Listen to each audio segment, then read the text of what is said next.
Bienvenue dans cette nouvelle vidéo où nous allons parler de la génération du fichier de prélèvement bancaire. Tous les prérequis sont en place. Vous avez créé votre banque.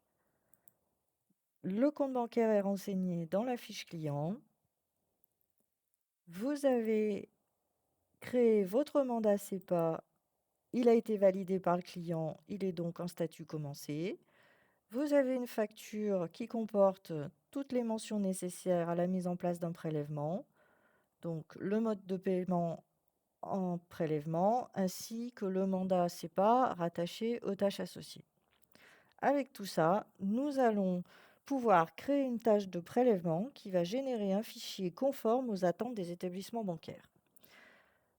Il faut se rendre dans la liste des factures, choisir votre facture, nous allons donc choisir celle-ci, et ensuite aller sur le petit bouton en haut de la liste des tâches, le petit bouton traitement par lot sur lequel nous allons cliquer et ensuite choisir dans cette liste générer encaissement et prélèvement. Un certain nombre d'informations sont demandées, donc nous allons choisir notre date d'encaissement au 11 avril, ensuite une date de prélèvement qui sera la même et le compte bancaire accrédité, c'est-à-dire le compte bancaire de notre société, et puis le type de paiement qui sera bien évidemment en prélèvement. Une fois toutes ces informations enregistrées, nous allons valider.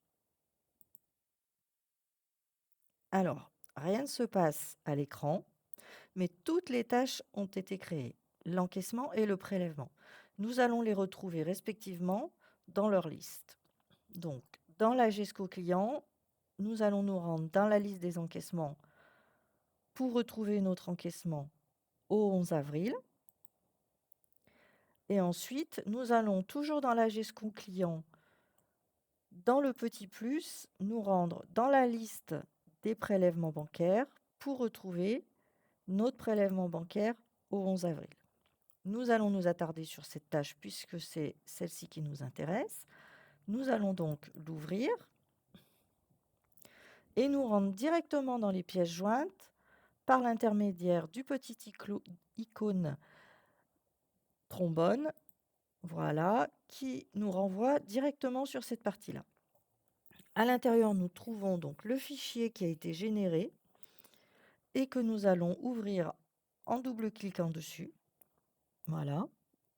Nous nous retrouvons avec toutes les informations que contiennent le fichier et nous pouvons le télécharger pour pouvoir le transmettre à notre établissement bancaire.